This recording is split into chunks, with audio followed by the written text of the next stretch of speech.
Sæl og blessuð kæru ljón. Þá komið að lestri númer 2 fyrir ykkur. Og hér öðruvísi spil á ferðinni heldur en í lestri númer 1. Hér ætlum við að fara aðeins inn á tilfinningalífið þitt og sjá hvort að einhver vanlíðan sé og hvernig sé hægt að vinna sig út úr henni. Þetta er svona það sem er undir niðri og kannski það sem að þú gerir þér ekkert endilega alltaf grein fyrir. En við ætlum bara að byrja. Og hér er verið að tala um að þú sért alltaf að reyna að bæta þér upp einhvern skort. Það er einhver tilfinning undir niðri að þú sért minni en aðrir að einhverju leyti. Það er að segja svona ákveðin minnimáttarkennd og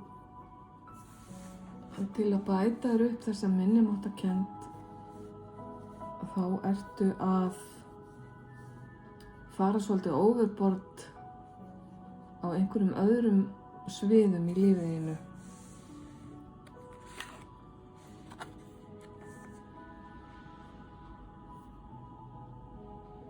Það er svolítið erfitt að útskýra þetta, en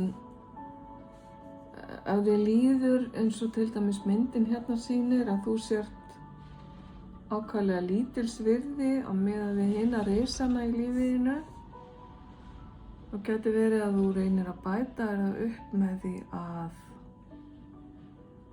græða rosalega mikið af peningum, eða með því að vera ofsalega klár á einhverju sviði. Þið skiljið hvað ég á við. Hvaðan þessi þörf kemur til að bæta upp fyrir gallana þína, veit ég ekki nákvæmlega. En þú mátt vita það, kæra ljón, að við erum öll gallagripir. Og það sem að telst kannski galli hjá þér er ef til vill ekkert galli hjá öðrum, heldur eru aðrir sem kannski öfunda þig fyrir það.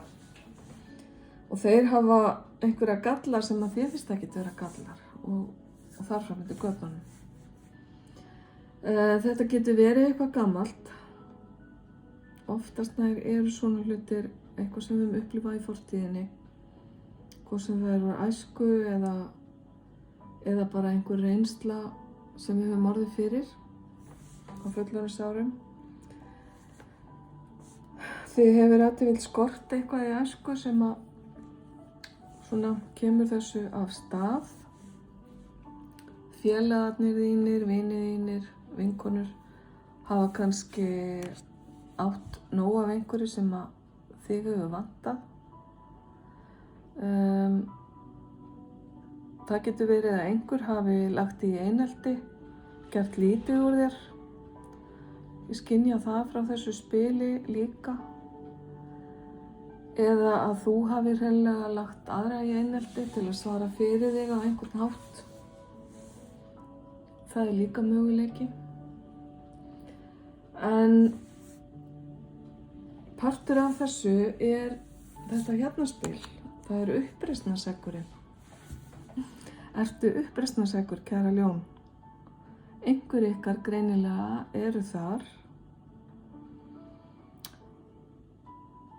Vera í uppreisn, að vera reiður út í umhverfið sitt, vera reiður út í alheiminn, út í almættið, Guð, vegna þess að þér finnst hafa verið farið illa með þig. Þetta krefst alveg ótrúlega mikillar orku og það fylgir þessu mikil vanlíðan líka.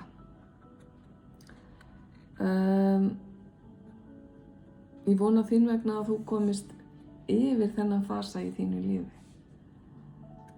Það er ósköp eðlilegt að vera uppreisnargjarn meðan maður er mjög ungur og er að móta sínar skoðanir. En svona flest okkar lærum að tækla þessar tilfinningar okkar með tímanum leið og við fáum að kynnast lífinu betur og við sjáum að það engin ástæða til að vera sífellt í uppreisn. Þið hafið ef til vill heyrt orðatiltæki að fara allt á hnefanum. Það svolítið skylt þessu. Það að segja að gera alla hluti í lífinu bara með hörkunni og afneita því að maður ef til vill ekki í standi til að framkvæma það. En maður þjösnast áfram. Já, kæra ljón. Við ætlum að taka hérna 3 spili viðbót sem mótvægi og sjá hvað hægt að gera.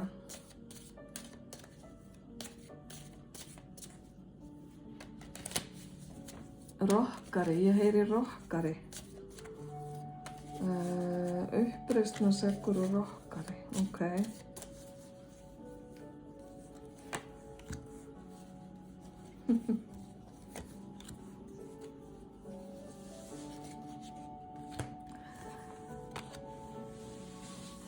Já. Það er sem sagt, blessun er aðalspilið þitt hér. Ef maður hefur nóg í sjálfum sér, þá getur maður gefið af sér og gefið til annara. Og mér sýnist þú nú standa bara hér og vera að blessa aðra með einhvers konar hæfileikum, gáfum, gjöfum sem að þú hefur. Þú stráir hérna blómum yfir mannfjöldan og ef til vill eru þau að gera slíkt í sama móti. En þú býrð yfir góðri orku og hefur tækifæri til að blessa aðra á einhvern hátt. Kannski ertu listamaður, kannski ertu rokkari eins og ég heyrði hérna áðan.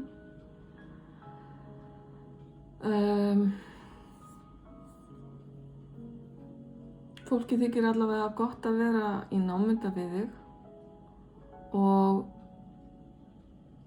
tekur á móti því sem að þú hefur að gefa. Að sama skapi tekur þú líka á móti því sem almætti er að færa þér og umhverfið. Þetta ferli er hafið. Ég myndi segja að þetta hafi byrjað fyrir sirka ári síðan. Þá hafi orðið einhvers konar viðsnúningur í þínu lífi eða í hugafarinu hjá þér. Þar sem að þú hefur opnað inn á svona mýkri og fallegri hluti í staði fyrir hnefan og reiðina. Núna ertu bara að taka opnum örmum og að læra að hafa ekki áhyggjur af lífinu. Taka þátt í lífinu, njóta allra gjafana sem að svona þér eru gefnar og sem að aðri gefa, rækta hæfileikana þína, reyna að njóta þess sem er fallegt og þess sem er bjart og létt og kasta þessum þyngslum og reiðinni og tilfinningunni að vera lítils virði, kasta því á bakvið þig. Því að í dag hefur þau þroska til að skilja að það er ekki rétt og það tilheyrir bara fortíðinni þinni. Og þú hefur unnið þig út úr mörgu erfiðu í þínu lífi. Síðan höfum við bara hérna himnaríki á jörðu. Hér er fólk svo sannarlega áhyggjulaust, dansar og hreyfir sig í takt við, væntanlega einhvers konar tónlist, kannski rock, og það er að njóta lífsins, þetta fólk. Það er talað að við sköpum okkur sjálf himnaríki eða helvíti á jörðu. Og hér erum við að tala himnaríki, þannig að hvað sem þú ert að gera, kæra ljón, þá ertu að gera eitthvað gott í þínu lífi. Það hefur orðið mikil breyting og mikil breyting í gangi frá þessum reiðamanni yfir í þessa fallegu dansandi konu. Og þetta passar hvort sem þú ert kallega kona. Hér erum við bara með orku í gangi í þessum spilum.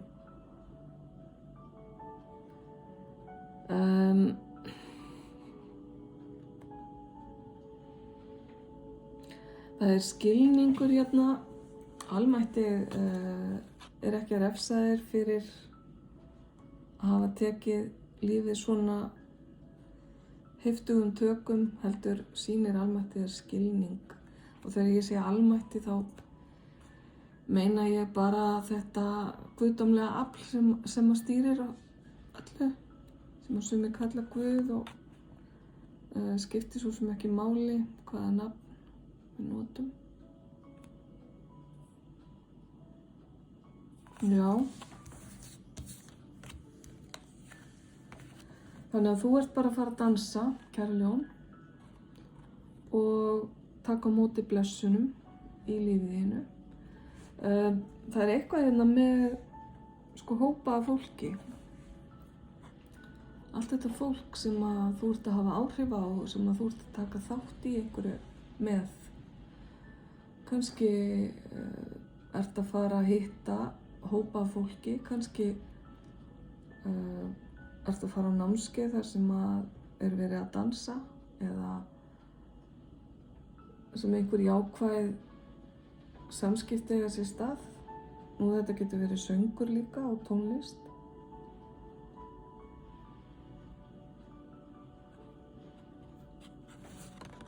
Já. Kæra ljón, ég er bara afskaplega glöð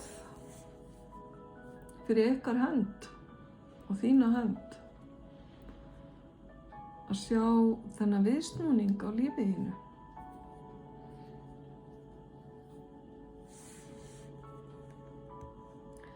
Það er ekkert alltaf auðvelt að leggja hnefann til hliðar og snúa sér út úr reiðinni, liðka kjálkana aðeins þegar maður hefur bitið lengi á jaxlinn.